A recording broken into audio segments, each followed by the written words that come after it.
ঠিক আছে আমার দিকে, পরে করলাম যে এখানে তো গাড়ি জ্বালাই দেবে, এরপর আমি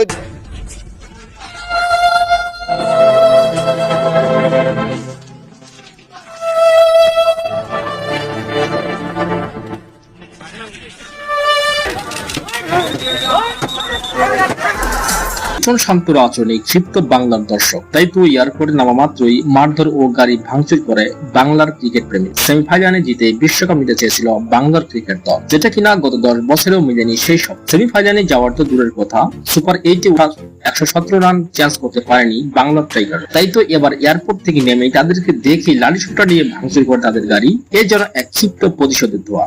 বাংলার টাইগাররা এভাবে হেরে যাবে, হেরে গিয়ে লেজ গুটিয়ে নিজ দেশে ফিরে আসবে, তা কখনোই সহজভাবে মানতে পারছে না বাংলার ক্রিকেট দর্শক। বিশ্বকাপের সেমিফাইনালে খেলার সুযোগ আসলেও সেটা ধরে রাখতে পারেনি বাংলার ক্রিকেট ভক্তদের অভিযোগ। এ নিয়ে আপনার কি মতামত সেটা অবশ্যই গাড়ি ভাঙচুর নিয়ে যদি আপনার কোনো বিশেষ কোনো মতামত থেকে থাকে তাহলে অবশ্যই আমাদের কমেন্ট বক্সে জানাবেন। এটা উচিত হয়েছে।